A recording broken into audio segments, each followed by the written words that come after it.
A strength a day, be your best every day. Hi, I'm Dimas, founder and director of Strength Optimizer. I aim to help you stay healthy, be happier, and deal with challenges with greater resilience. Do you have the chance to do what you do best every day? Are you using your strengths intentionally to perform at your best and be your best self? How can you leverage your strengths to be more confident, creative, and perform at your best? Today, you will meet Professor Ilona Boniwell.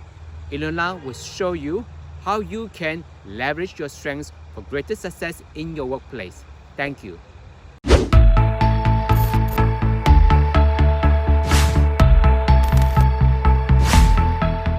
Hi, I'm Bonjour. I'm Dimas, founder and director of Strength Optimizer. Thank you for watching Strength Optimizer's The Science Up Your Wellbeing series. Today, we have Professor Ilona Boniwell joining us all the way from France. Professor Ilona is the program leader for the first master degree in applied positive psychology in Europe at Angela Ruskin University. She's a TEDx and Flickr keynote speaker, author of 7 books and multiple scientific publications. She's also a CEO of Positran, which is a positive psychology consultancy and training company focusing on optimizing the performance, engagement, and well-being of the individuals and groups. So I'm so glad to have you today. Ilona, how are you doing? Hello, I'm really good, thank you. It's a real pleasure to be here today and to talk to all this audience about this very important question of strengths. Yeah. Once again, thank you for taking the time to share with us your insights about the psychology of strength-based approaches in the workplace. So since you talked about earlier on, Ilona, today is all about strengths, which is an essential tenet of positive psychology. So what is strength according to positive psychology? That's a good question, because actually there is no such a thing as a strength according to positive psychology. There are different approaches to strengths, and these different approaches would recommend slightly different definitions of what a strength is. So there is no such a thing that we can say strength is that. No. According to that definition, strength is this, according to another one is that. And what definition would you choose? My personal preferred definition is the one coming originally from Alex Linley, which is strength being a pre-existing capacity for a particular way of behaving, thinking, or feeling that's actually authentic and energizing to the person, and enables optimal functioning, development, and performance. Yet if you look at the strength definitions from other classifications, the definition itself would be slightly different. So it sounds like the strength has multiple angles or perspectives. It's I guess a complex construct that really depending which school or thought you're coming from. Exactly. Therefore, it's really important to know that there's no one size fits all strength definition. Not exactly. Yes, precisely. So, I mean, in very simple terms, we can say strength is something you are good at. Okay, something you are good at, and something that's really you, and that's something that brings you energy when you're using it. That would be kind of a simple definition. It is still nevertheless informed by the Cap and Co definition of strengths, the Alex Linley one. And the fundamental point in this definition for me is the energy. Strength is something that actually gives you energy. When you're using your strengths, you feel more energy. And that's a very original concept, an original idea developed by Alex Linley and his colleagues. And it is precisely this idea that's actually now making its way to the VA definitions as well, the values in action definition. But the idea of energy is originally coming from there. Yeah, and I think that also I also realized that I noticed pick up something that you also mentioned earlier on when it comes to strengths. It's not only something that we're good at, it energizes, but it's also it's who we are, and it's a way to express our authenticity. Yeah, exactly. And since today we are more, I guess, at narrowing the focus of strengths at the workplace, can you tell us that what are some misconceptions about strengths-based approaches in the workplace? I would say you don't necessarily have misconception. What you would have is a lack of knowledge, because there is an interest. There is an interest, there is an awareness, generally speaking, and workplaces, because workplaces evidently focus on maximizing productivity and engagement. So there is this awareness that strength is something that can potentially help us to work towards more engagement and productivity in the workplace. So I would say there are no misconceptions, there is a lack of knowledge. What's happening on the ground most of the time? There is this curiosity, and then there is this sort of like, and what do I do about it? Okay, that's great to know our strengths, but in practical terms, how do I use them? In very practical terms, what am I going to do with it from an HR perspective, for example? So it's more not knowing how strength can be useful and not knowing what to do with strengths in a very concrete way, I would say. So that's for me really the biggest misconception. So fundamentally, strengths kind of do flop very often. Like, oh, great to realize our strengths, great to help our employees to realize strengths. But as we don't know what to do with it, let's just move on to other issues. And there is another sort of slight angle, which is also important, is that sometimes there is a bit of confusion between strengths testing, for example, and personality inventory. So people would say, HR would say, oh, we've done the MBTI testing, so we already know our strengths. Which is, again, so it takes a lot of time to explain that, yes, the personality approaches and strengths approaches would have certain overlaps. Yet we would have the additional value added of the strengths approach over and above the personality approach. So they would just put kind of personality testing and strengths approaches into the same bag. So that probably would be another difficulty sometimes. Okay, so it sounds like the lack of awareness, the lack of knowledge, or maybe more the practical understanding. I know that in general strength is good, common sense tells us that can enhance productivity, performance, engagement, but I can't say that something I'm good at doing. How can I actually translate that into a practical, tangible manner, day-to-day in the workplace? Yeah. Exactly. I don't know what to do with it. So it's interesting, but I just don't have the time for it. so that would be the take very often. And so it really takes the explaining and very concrete examples of how you can use strengths approaches in the workplace to sparkle the interest, and then the interest is there. Okay. Yeah. I think that this is a good segue for the next question, which is like, how do you actually, especially based on your lots of experience working in the corporates, working in the big organizations, how do you actually capture first and foremost in intentions, spark the interest, and then actually equip them to translate strengths into the tangible and practical manners?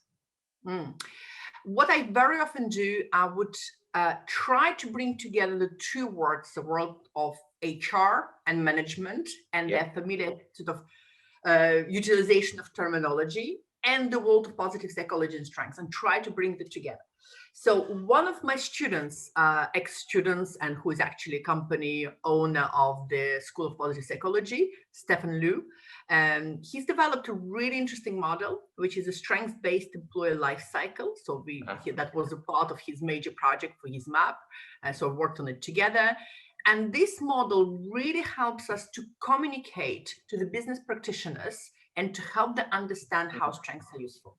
So the model basically brings together the employee life cycle stages, such as attraction, selection, joining, onboarding, development, retention, and separation, together with the concrete strengths-based tools and approaches, what do actually do with the employees during these life stages. Okay. And that is a really good to actually model to present strengths. So let me talk you through it a little bit. So I can explain that, let's say, in the attraction and selection stage, what the employers would need to do is to actually have some sort of job strength analysis to understand what are the strengths that are most needed in this particular job. What they need to have is really strengths-based recruitment campaign to target people's actual strengths in the recruitment and bring up the words, the notions that potential employees would recognize. They can use strengths assessment during the recruitment. They can use strengths interviewing during the recruitment. So once they hear that, that becomes real. Okay, then I would go on, say, okay, there you go, your employee is now joining in. So how do you strengthen onboarding? Okay, well, what you would do, you'd perhaps have the strengths introductions between the team members. So get everybody to introduce themselves from the perspective of their strengths. You get the energy up. People open up. There is a lot of collaboration that's actually taking place straight away. You need to include strengths question into your first interview between the manager and the employee to make sure the manager really understands the strengths and starts already having some potential adaptations to the employee's strengths, the job role and strengths adaptations. So when you go on to the development, what you really need is, for example, to run strengths gym to ensure team complementarity, or have some sort of strengths testing at a team level in order to ensure that you have the sort of team level job crafting approaches to make sure that everybody in the right place with regard to their strengths. You would actually look into job crafting, etc. You would actually introduce strength-based annual review processes, etc. So you bring together the familiar cycle of what's happening with an employee in the workplace, and you bring together the strengths with it, you integrate it, and then it becomes tangible and understandable. And you can see you can do something novel, something that goes a little bit beyond, but you can see how to do it. I mean, it's fabulous, comprehensive, because you're talking about using the language or the concept that the HR or the management are familiar with in terms of this whole employee life cycles. And for each specific stage is very focused, integrated with specific strength tools. I'm just wondering, like, whether the HR or the managers, is that part of their traditional type of training that immediately they know about this, how to do it, or is it something that I guess that they need a little bit more upskilling, not necessarily upskilling, but training. Absolutely. You would hear where actually the knowledge of positive psychology, the competence of positive psychology comes in. They would recognize, they can start seeing the advantages of strengths approach, but it doesn't mean they know how to do it. So this is actually where you do need the positive psychologists to come in, to explain, to train, to consult, to prepare, and there are different ways of obviously of doing it. But the most important part is this recognition. I can make sense of it from my universe, from my perspective. I can make sense how it can be useful and how it can add value to what I'm already doing, how I can go beyond, slightly beyond what I'm doing.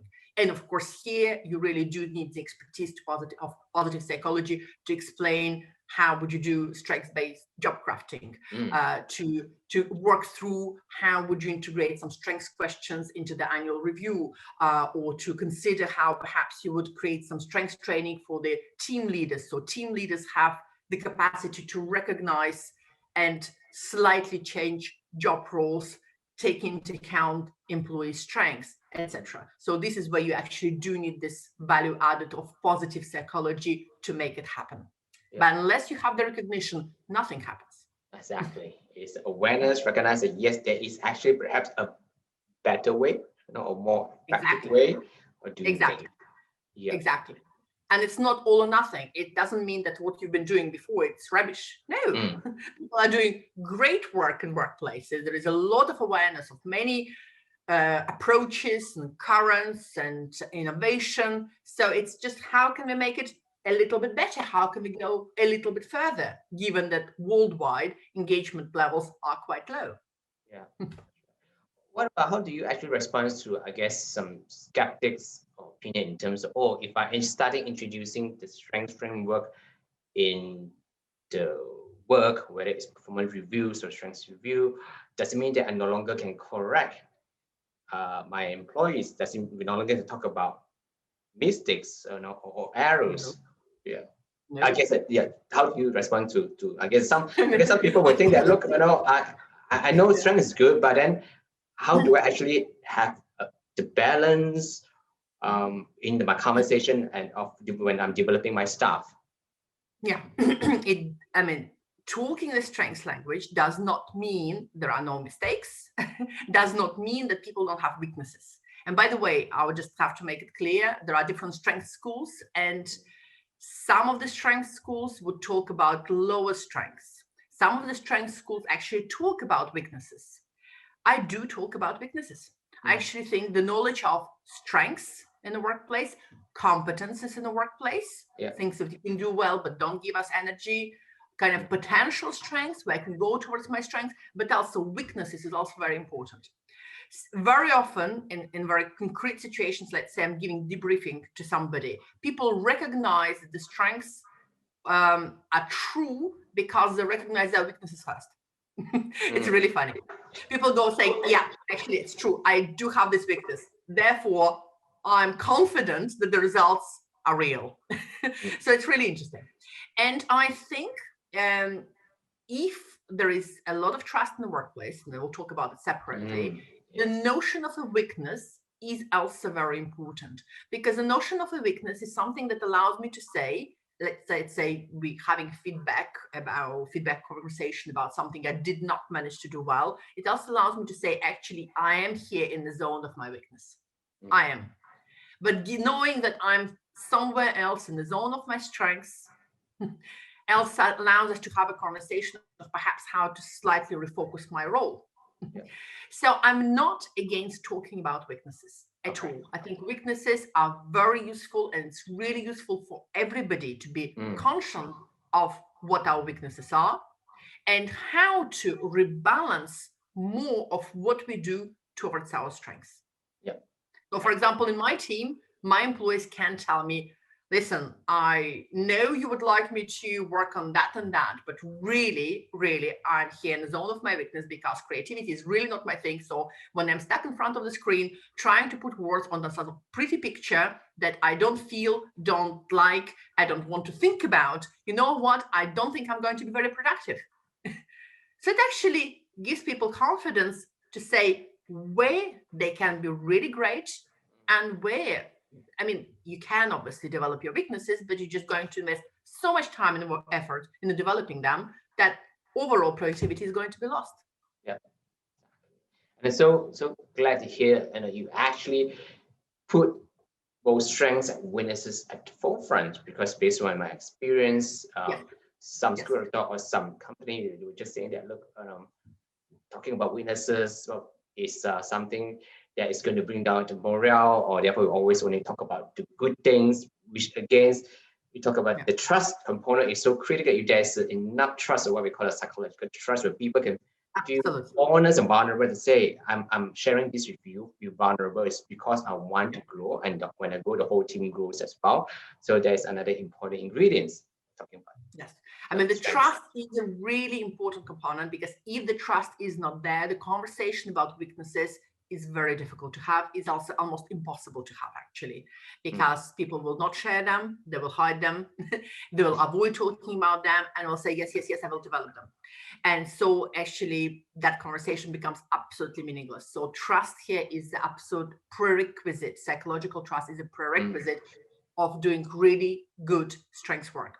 And by the way, just to add to what you've been reflecting upon, is really not just the difference between strengths and weaknesses. It's not just we are good in something and we are bad in something else. Really, the palette of strengths is much more comprehensive. So I always talk about 4 categories: the strengths, or realized strengths in Cap and Co language, the unrealized strengths, which are potentials, what kind of strengths I can be developing towards, and I want to develop. Maybe these are not my strengths yet, but I want to be developing in this direction because that excites me, that will give me energy potential, even if not, I'm not yet great. I always talk about competencies, which is really the areas I'm good at, but I don't find the energy when I'm doing them. So it's really important.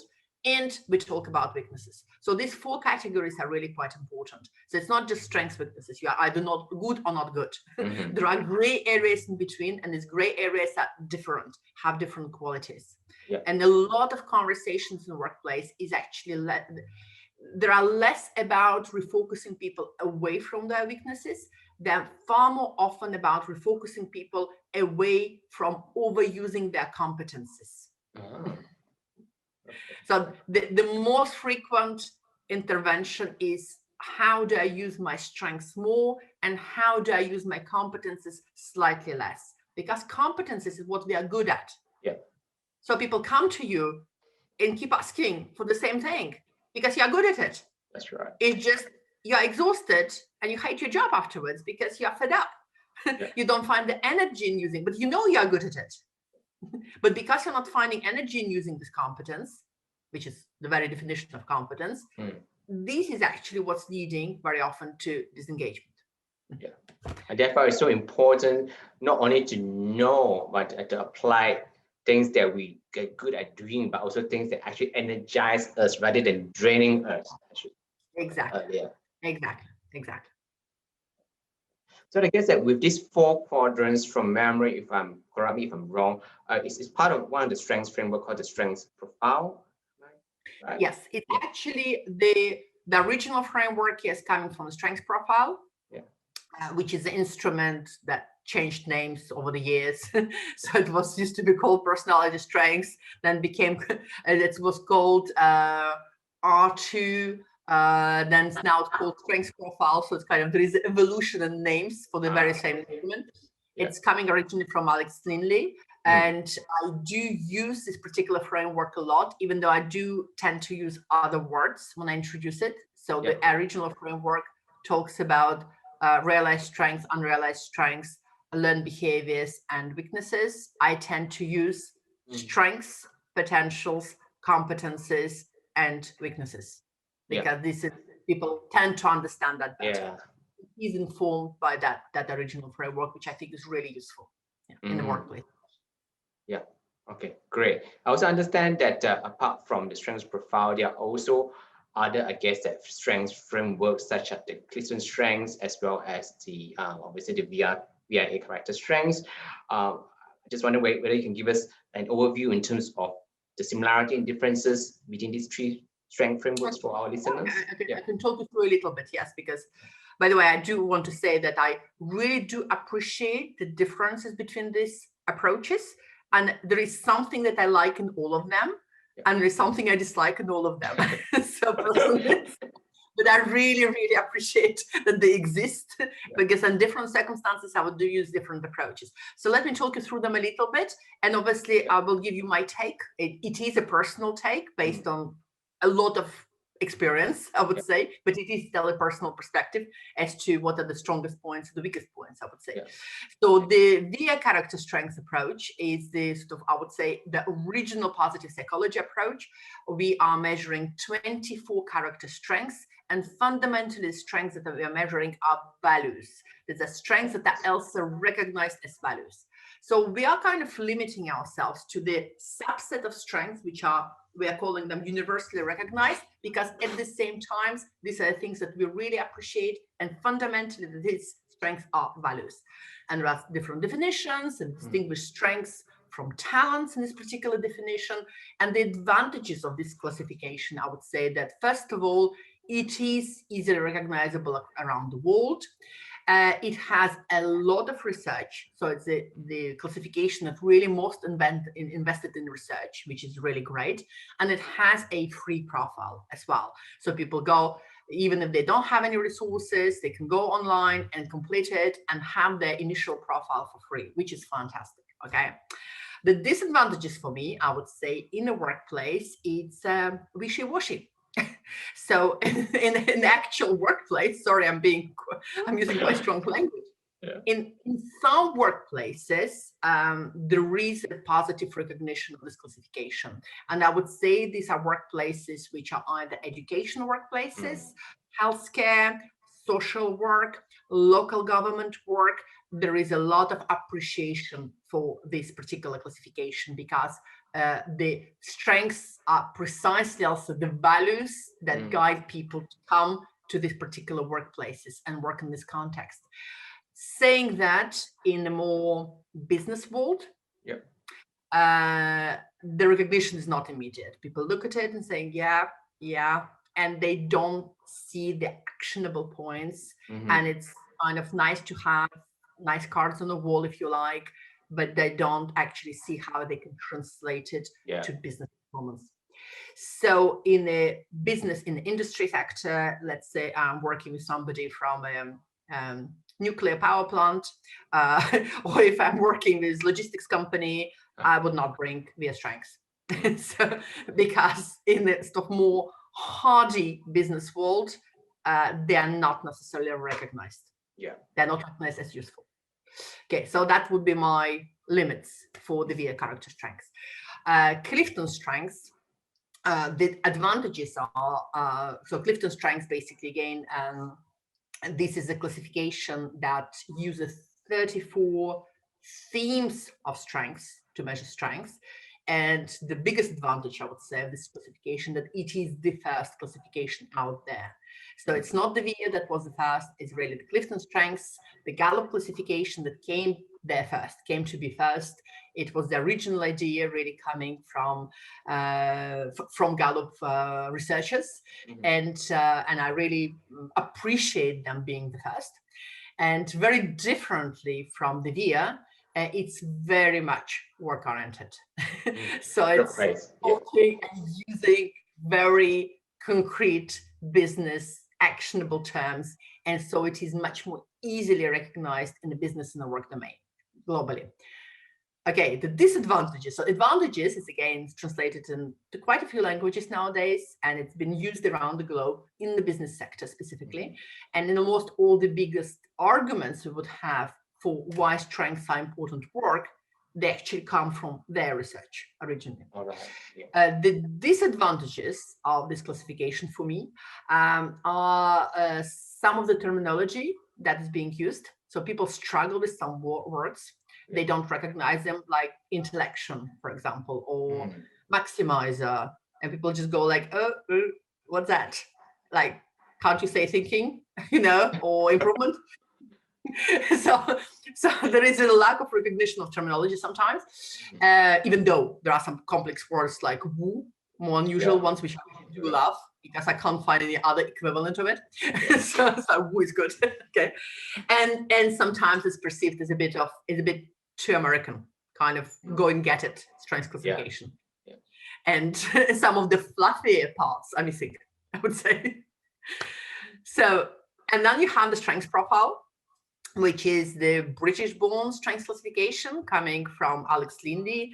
And Alex Lindy is somebody I really appreciate because we started positive psychology in England together with him many years back. So it's somebody I do know from the time he was an undergraduate student of psychology. So, long time go back, yeah. Yeah, we go back quite a long way. We were not undergraduate students together, but we were on the undergraduate student committee together.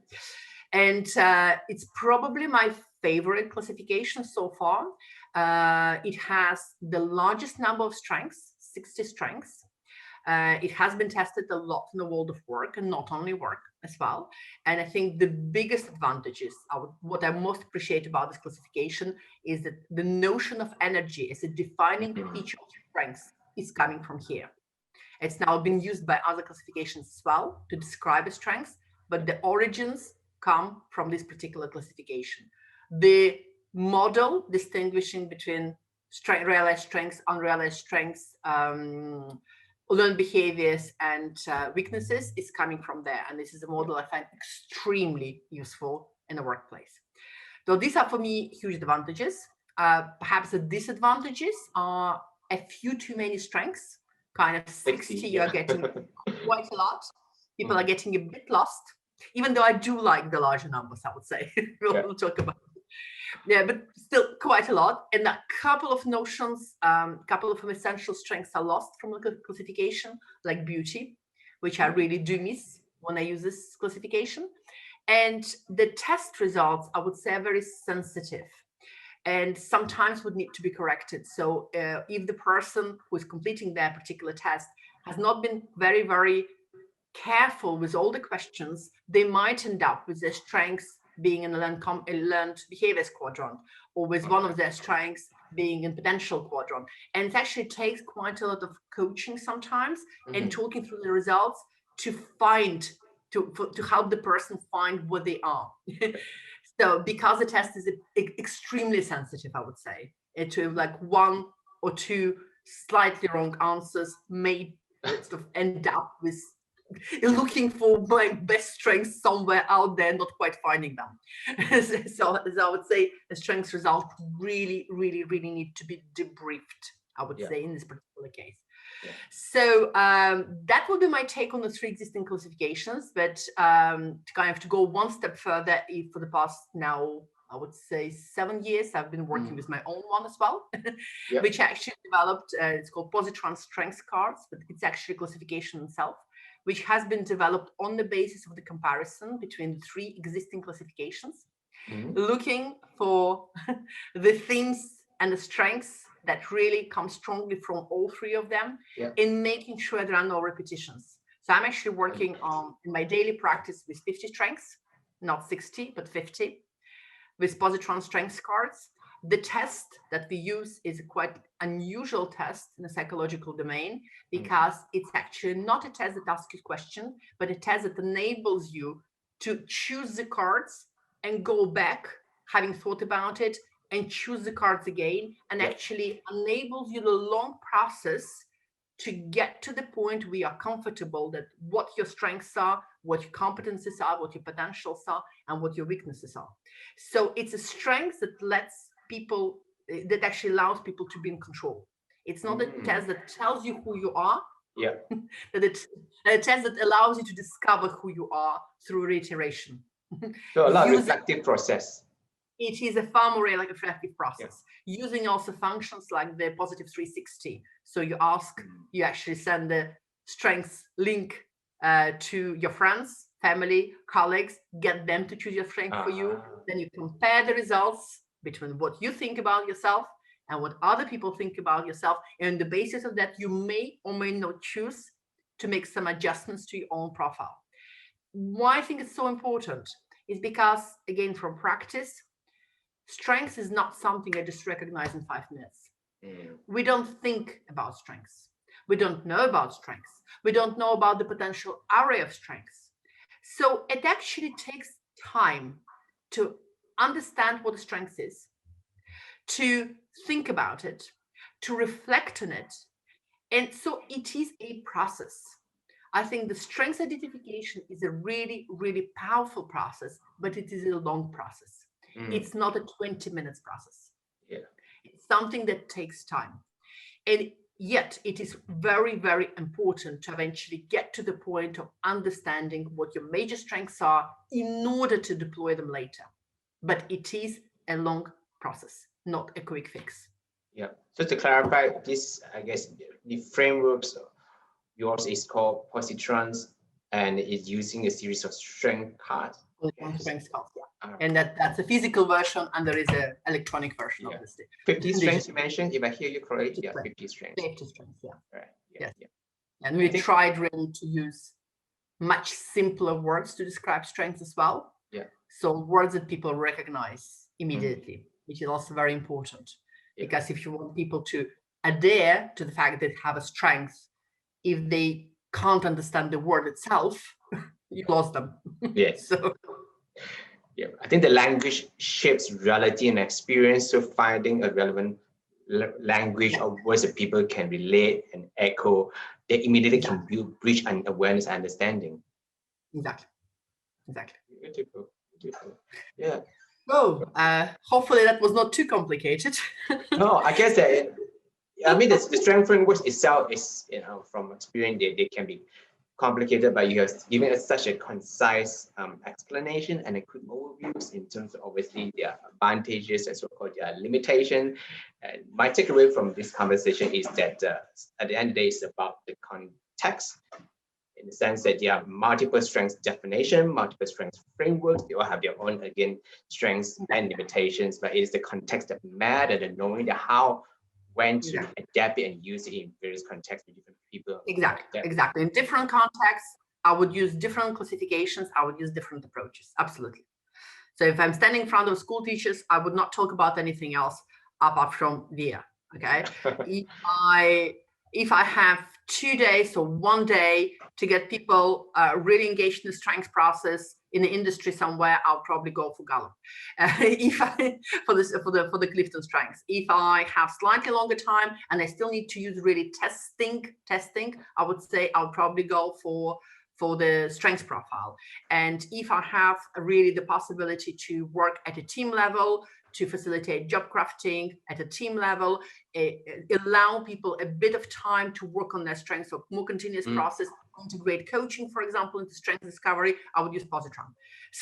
So actually, I would, that kind of, this is a brief, very kind of perhaps rough shortcut, but depending on the context, depending on the situation, depending on how much time you have available as a trainer or as a consultant, depending on whether you're working individually with a small team, with a larger team, with which level, you would actually use different approaches. Yeah. So I do like all of them. Yeah. And I guess that none of that is mutually exclusive. Again, as I say, it depends on the context, depends on the situation, the goals, the aims, people. Exactly. And let's say in a longer coaching process, for example, of a leader who is interested and really curious about strengths, I might even use all four. You need to be very competent and versatile, I guess, to be able to use it for us. Get them to really understand and compare. They try different tests, try different approaches, try physical cards, try digital cards, try the 360, and compare to get eventually to the point of, I'm confident with, I know what my strengths are, what my competencies are, what my potentials are. I'm confident in this final picture, because that is a picture that's really, really, really important. And this is what becomes really actionable. So in order to action well later, in an ideal case scenario, we need to define well first. Absolutely. And I guess there's a lot of people when it comes to strength assessment, they get really excited to know that, yes, this is all my strengths. But sometimes I feel that the gap is that what happened the next day? What happened the next week? I know my strengths. Then does it mean that... Absolutely. And that was my realization. The strengths, if you just stay at the level of tests identifying your strengths, you are going to end up with a flop. Because there is this high energy, it's like, yeah, I have all of this strength, this is fantastic, it's great.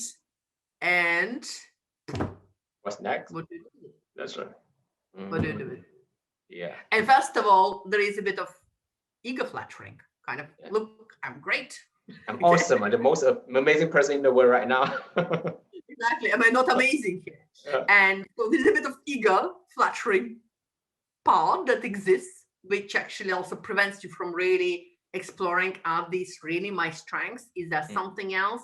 And by the way, we don't know how many strengths are out there. We don't know. There are no 24 or 34 or 50 or 60, in fact. There are many strengths out there. And perhaps somebody in front of you has a strength that has not been yet picked up by any of the inventories. It doesn't mean it doesn't exist. Okay. Absolutely. We already are very clear that we are not agreeing on the total number. It's more the number that's comfortable to work with. It's not the final number, kind of God-given one. So I would say, why there is this flop? Because first of all, I'm not necessarily having this full recognition of my results very often.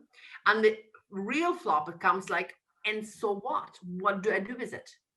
Which is why my approach is really to ensure that the strengths are very, very well defined first, and then the work only begins. Because then it goes, what do you do with it? And yes, you can get a bit of a well-being booster by using your strengths in a different way, or by using your top 3 strengths more often, or something like this. But again, that's not something lasting. What's lasting is when you start changing your professional life by integrating strengths into it. When you start to ensure that what you do most of the time actually uses your strengths and not your competences. So it's a more complex and long process of job crafting that needs to take place. Absolutely essential.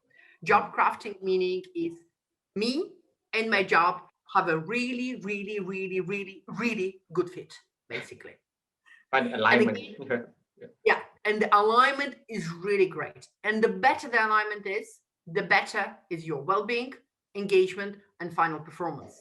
But again, alignment is not a couple of little adjustments to get this alignment. It's a more continuous, reflective coaching very often, or training process to enable the better alignment. And to go even further, individual alignment or job crafting is only the first part. Because fundamentally, if me as an individual employee I can see that I'm spending 70% of time in the areas of my competence or weakness, but there is nobody else to do this stuff instead of me. Yeah. The individual job crafting has limits.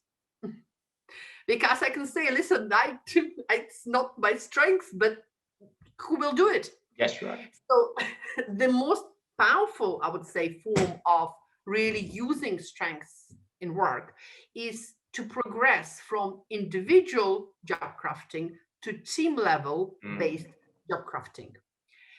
And here, what we need is everybody speaking strengths language, really understanding their strengths, competencies, etc. And then working together. And again, there are some strengths, there are some mechanisms to help us. So there is a team level strengths test from Cap & Co, for example. There is a team level strengths test from Positran as well. What we need to ensure basically that we all know our strengths, and then we can bring it up and talk about and understand how our particular strengths can be best adjusted to the tasks we have at hand as a team. And that requires sometimes job changes, job role changes, and slight shifts in description. And that requires a lot of psychological openness and trust, basically, and quite sort of nitty-gritty adjustments. And precisely these nitty-gritty adjustments really transform the professional life, I would say. Does it make sense to you? Absolutely. So it sounds like, anyone who's really serious in cultivating, developing, and leveraging strengths, getting a coach or someone who's trained in that area, whether it's in the area of strengths or in the areas of positive psychology, is going to, I guess, optimize or maximize the impact and the values, isn't it? Rather than, okay, I do the strength test, I can name my strength, and then, as I said, what's next? So it's good to have someone come along professionally to guide us and to continue to grow and cultivate the strengths. Exactly. Absolutely. And it can be somebody from positive psychology. That's the ideal scenario, but also it can be the manager themselves who has trained themselves, for example, to be more aware, to understand strengths language. So it does not need to be outsourced. It actually can be led by the team leader or the manager as well, this process. But does require that sort of knowledge and understanding of different strengths. And just to give you a very concrete example, let's say I have two people working administrative roles, and they have kind of approximately very similar roles of, let's say, responding to phone calls, sending proposals out, invoices, whatever, planning, following the clients, or something like that. And yet we find out that one of these people, and we need two roles, we need two people to actually fill them. And what we find out little by little is that one of these persons is really great in empathy, social connection, personalization, and basically really, really great when talking to the client or responding to the client. But actually, planning is one of her, not weaknesses, but competences. And she can do it, but it takes a lot of time. And there is another person who can respond to clients, but actually her strengths is not personalization or empathy at all. Her strengths are really all in the analytical domain, planning domain, strategy domain. Actually, all the human sort of center strengths are missing. But she is absolutely fantastic in making sure that catching every detail, making sure that planning is always done, and making sure nothing is late, making sure that everything goes on time, etc. So what do? If you don't talk about strengths, these two people will continue doing all of this function fundamentally. But if you do really talk about strengths, if you really bring it to consciousness, what you would do is you would shift the first person being far more client-centered, and the second person being completely in the back office and making sure that all the planning and all the processes are really looked after. And of course, with different variations, and of course, not necessarily centering them just on the essential task, because what we don't want is monotony or lack of variation, but we can optimize everybody's enjoyment of the process, pleasure, and global performance by bringing it at the level of the team. So does it make sense? Absolutely wonderful. The shift from just focusing on self-individual to more the team-based collective one. so that the strengths not only can complement one another, but also can energize one another. At the end of the day, organization is about teams, about people, group of people. Yeah. Absolutely. Absolutely. And so that what really can change the working life. It's actually doing something with strengths in a very, very, very concrete fashion, not just a theoretical one and nice to have, because there is this danger of a flop, and this danger of a flop is very, very, very frequent. Yeah, wonderful. Just one last questions, or maybe second last questions, is that I know that you work a lot in Europe as well as in Asians as well. So are there any, I guess, the cultural considerations when using these strengths frameworks across different cultures? Very, very good question. Absolutely, yes. I do work a lot in Asia, but again, Asia is such a big place. It's like saying Europe. It doesn't mean anything, right? Okay, so I have no experience of working in specific Asian cultures, including Japan, Singapore, and China, and a little bit of Malaysia, Thailand, and Philippines. And I have a lot of experience working in Europe, again, in some countries, in some cultures, especially Britain, France, Iceland, Netherlands, Portugal, etc., and some other countries around the world, obviously. And yet I would say, yes, there is a cultural adaptation to take into account when presenting strengths, talking about strengths. There are certain commonalities. It's like when you actually doing a strengths gym and spread your strengths cards about and get everybody to introduce themselves using their strengths. Doesn't matter where I do it, there is always this energy going up. People will always are excited doing it, and they would always give strengths cards to one another afterwards, and that's actually a very, very nice moment. So there are commonalities in the perception and the reception of strengths, I would say. But then there are differences. So yes, again, generalizing a lot, because I don't want to, Asian cultures actually more open to the collective strengths crafting, I would say, team level strengths crafting, especially for example in Japan, where everything is happening at the level of the team. So team level consideration, team level adaptations are actually very, very frequent, for example, and it's much easier to introduce this concept. There are certain cultures which are extremely hierarchical, where it is much more difficult to bring certain points across, because, like, let's say job description, it is like that, and there is nothing we can do to change it. That's, for example, very often the case in Morocco. We work a lot with strengths as well. There are certain strengths that are more appreciated in certain cultures, I would say, and less appreciated in certain cultures. The go and get it strengths, I would say, are less appreciated in Asian context, for example. But again, depends where. China and Hong Kong are very good for that. So not exactly going in the same direction. So again, so it's, that cultural sensitivity is very important. Understanding there are certain words which are virtually non-translatable, and therefore there is no recognition. So there is, again, I wouldn't give one simple recipe, because it really depends on the knowledge of the culture, having some experience of working in this culture, and sort of developing the understanding of cultural sensitivity. I remember when I started working in Japan, one of the very first keynotes I gave was about the importance of increasing engagement and all the problems of disengagement that are happening all around the place. And I was explained kind of nicely afterwards, that's not a problem. There is no problem of people not turning up to work. There is a problem of people not leaving the work. There is no, etc. Too much engagement. Exactly. So really important, or understanding of resilience. When I do train a lot on resilience in Japan, and it's actually, for example, realizing that if there is one solution to resilience, is just sleep 1 hour more and forget about psychology. So, so it's very important to understand that cultural context, talk to local practitioners rather than import the one size fits all approach. Which doesn't actually exist. Yeah, excellent piece of advice. Yeah. So with that note, really one last question. It got nothing to do with strengths. So what is one thing, Ilona, that you have been doing this week to look after your own well-being? I haven't been that good at it, I must admit. I did go to bed Yeah. at 3:30 in the morning just last night because yeah, right now because I absolutely had to finish a very, very important client report. So I must say I haven't been that successful just this particular week, but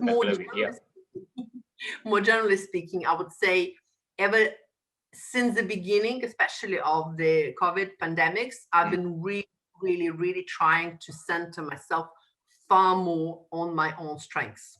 Precisely because it's when I'm centering on my strengths, that's where I find the energy, that's why I find the excitement, much better engagement, productivity for my own self, I would say. So I actually do, in my case as well, I have certain strengths that I overplayed over the years, which I like them very much, but maybe 3 years later, I'll kind of like them much more again.